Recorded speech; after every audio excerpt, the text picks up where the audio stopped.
తిరుమల అనేది కేవలం ఒక యాత్ర కాదు, ఒక ఎమోషన్. ఎందుకంటే మనం అక్కడికి వెళ్ళి వస్తే రిఫ్రెష్ అవుతుంది ఎంటైర్ మైండ్.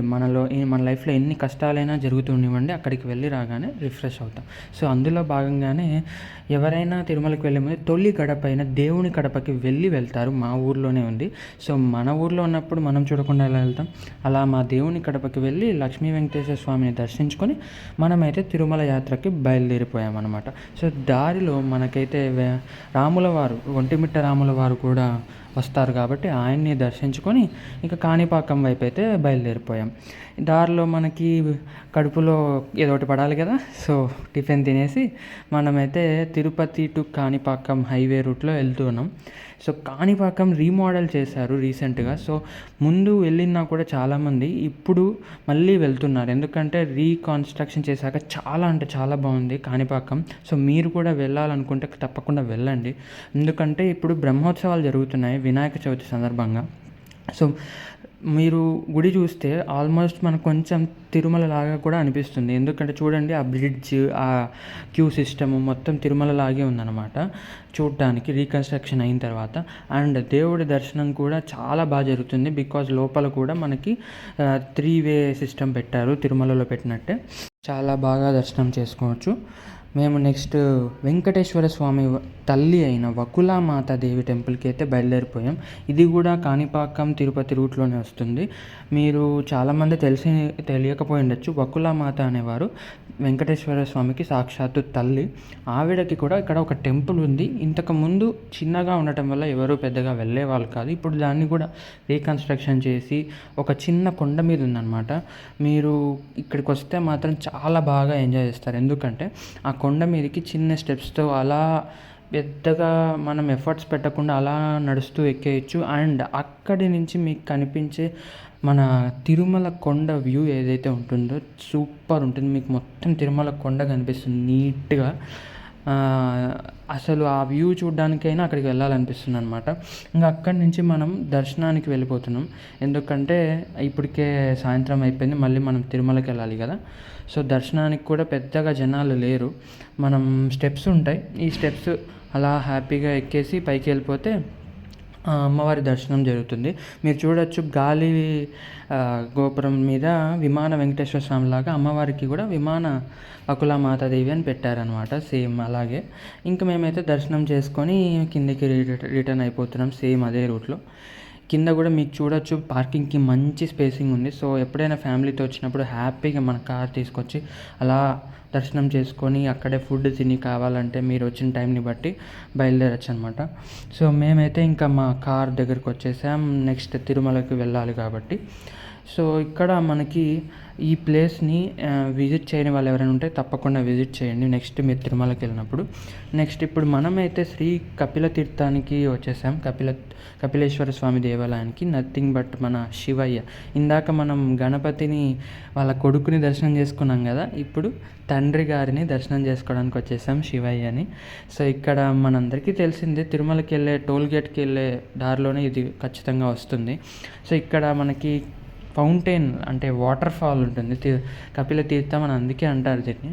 ఆ కొండ మీద నుంచి వచ్చే వాటర్ని మనం ఇక్కడ చూడొచ్చు. సో ఎవరికైనా వాటర్ చూడగానే చిన్న పిల్లల నుంచి పెద్దవాళ్ళ దగ్గరికి అందరికీ ఎగ్జైట్మెంట్. సో మేము కూడా అలాగే వాటర్ ఫాల్స్ దగ్గరికి వెళ్ళిపోయాం కపిల తీర్థంలో. ఎందుకంటే లైట్నింగ్ నైట్ టైం కాబట్టి వాళ్ళు రకరకాల లైట్నింగ్స్తో ఆ ప్లేస్ని ఇల్యూమినేట్ చేస్తున్నారు అనమాట. మేము ఇంకా వెయిట్ చేయడం ఎందుకు, వెళ్ళి కాస్త ఆ వాటర్లో తడిసి ఎంజాయ్ చేసి వద్దామని వెళ్ళిపోయాం. ఇలా ప్రకృతికి దగ్గరగా ఉన్న ఒక ఫీలింగ్ వచ్చినప్పుడు మన కార్పొరేట్ ర్యాట్ రేస్లో నుంచి బయటపడిన ఒక దూరంగా వచ్చేసి రిఫ్రెష్ అయిన ఫీలింగ్ ఆటోమేటిక్గా వచ్చేస్తుంది, ఎందుకంటే మనం ఎంతసేపు కంప్యూటర్ స్క్రీన్ల మీద ఉంటాం. బట్ ఇప్పుడు ఇలా చూడండి, బాహుబలి రేంజ్లో ఈ వాటర్ ఫాల్స్ ఇలా పడుతుంటే ఆ వ్యూ దగ్గరికి వెళ్ళి చూస్తున్నప్పుడు, అదే వాటర్ మన మీద పడినప్పుడు ఆ జిల్ ఏదైతే ఉందో రిఫ్రెష్ అవుతాం అసలు మొత్తం బాడీ మొత్తం. ఫీలింగే వేరే లెవెల్ అనమాట. నెక్స్ట్ మేమైతే ఇంకా తిరుమలకి లేట్ అయిపోతుందని చెప్పి తిరుమలకి బయలుదేరిపోయాం. మీరు చూడొచ్చు వెంకటేశ్వర స్వామి నామాలు, శంకుచక్రాలు రాత్రిపూట అంత మబ్బులో కూడా చక్కగా కనిపిస్తున్నాయి. నేనున్నాను అని ఆయన చెప్తున్నట్లుగా సింబాలిక్గా అక్కడ కనిపిస్తుంది. సో మేమైతే కొండ మీదకి వచ్చేసాం. ఇంకా మన రూమ్కి అయితే వెళ్ళాలి. బికాజ్ నైట్ 10-10:30 అయిపోయింది కాబట్టి మేమైతే ఇంకా మా రూమ్ ఆల్రెడీ బుక్ చేసుకున్నాం కాబట్టి వరాహస్వామి గెస్ట్ హౌస్ 2లో మాకు రూమ్ ఇచ్చారు. సో ఆ గెస్ట్ హౌస్కి అయితే వచ్చేసి లగేజ్ అంతా పెట్టి రిఫ్రెష్ అయిపోయి మనమైతే కొంచెం డిన్నర్ చేయాలి కాబట్టి మీకు అందరికీ తెలుసు తిరుమలలో బయట ఫుడ్ స్ట్రీట్ ఫుడ్ లాగా ఉంటుంది, భలే ఉంటుంది. టిఫిన్స్ మాత్రం ఎక్కడైనా తినండి, పలాని షాప్ అని లేదు, ఏ షాప్లో తిన్నా అద్దరిపోతుంది టిఫిన్ అయితే. సో మేము కూడా ఇక్కడ చిన్న ఇడ్లీ తిన్నా కూడా మీకు అబ్బా ఏముందిరా ఫీలింగ్ అని మళ్ళీ మళ్ళీ తినాలనిపిస్తుంది. సో ఈ బాదం పాలు, చక్కటి వేడి బాదం పాలు తాగేసి మనమైతే నైట్కి రూమ్కి తిరిగి వెళ్ళిపోతున్నాం. ఎందుకంటే మళ్ళీ పొద్దున్నే మార్నింగే మనకి దర్శనం ఉంది కాబట్టి. సో ఇంకా ఈరోజు సమాప్తం అన్నమాట. నెక్స్ట్ పొద్దున్నే మనమైతే రెడీ అయిపోయి ట్రెడిషనల్ వేర్ వేసుకోవాలి కదా, తిరుమలకి వెళ్ళినప్పుడు మ్యాండేటరీ కదా, ఎయిదర్ పంచన్నా కట్టుకోవాలి లేదా ఇలా పైన జుబ్బానో లాల్చీ పైజామా లాగా వేసుకోవాలి. కాబట్టి మనమైతే ఇలా రెడీ అయిపోయి దర్శనానికి వెళ్తున్నాం. కానీ ఫస్ట్ వెంకటేశ్వర స్వామి కంటే ముందు మనం వరాహస్వామిని దర్శనం చేసుకోవాలి కాబట్టి సో ఫస్ట్ వరాహస్వామి దగ్గరికి అయితే వెళ్ళిపోతున్నాం. ఎందుకంటే ఆయన ఇచ్చిన స్థలంలోనే మన వెంకటేశ్వర స్వామి ఉండి ఆయనకి వడ్డీ చెల్లిస్తున్నారు కాబట్టి అందుకే వడ్డీ కాసుల వాడ అంటాము. ఇక్కడ మనం క్యూలోకి వచ్చేసాం. చూడండి అసలు ఎంత ఆహ్లాదకరంగా ఉందో ప్లేస్. ఆ వెంకటేశ్వర స్వామి నామస్మరణలు, అక్కడ ఉండే ప్రజలు అందరూ గోవింద నామాలు పెట్టుకొని గోవింద అనుకుంటూ ప్రశాంతమైన ఎన్విరాన్మెంట్. ఎప్పుడు తిరుమల వెళ్ళినా చాలా కూల్గా ఉంటుంది ఆ ఎన్విరాన్మెంట్, క్లైమేట్ ఎందుకో తెలియదు. కానీ మధ్యలో కాసేపటికి మధ్యాహ్నం అయ్యేసరికి ఎండ వచ్చిన మార్నింగ్ కానీ ఈవినింగ్ టైమ్స్లో కానీ చాలా కూల్గా, చాలా ప్రశాంతంగా, అసలు ఆ మాడవీధుల్లో కూర్చుంటే అలా చూస్తూ గడిపేయచ్చు ఆ రోజునంతా. అంత ఆహ్లాదకరంగా ఉంటుంది, మీకు అంత ఈజీగా టైం పాస్ అయిపోతుంది. సో మేమైతే వెంకటేశ్వర స్వామిని దర్శనం చేసుకుని 2 అవర్స్లో అయిపోయింది దర్శనం. తిరిగి కిందికి అయితే బయలుదేరిపోయాం. ఎందుకంటే నెక్స్ట్ శ్రీకాళహస్తికి వెళ్ళాలి కాబట్టి శివయ్యని దర్శనం చేసుకోవాలి.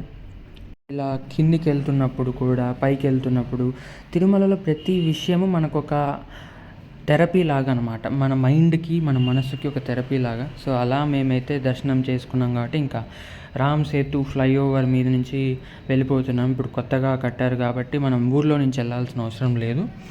మనం శ్రీకాళహస్తికి వచ్చి మన శివయ్యని అయితే దర్శనం చేసేసుకున్నాం. ఇంతటితో మన ట్రిప్ సమాప్తం. సో మర్చిపోకుండా like, share and subscribe to my channel for more such vlogs and informative videos. Thank you all. Bye bye.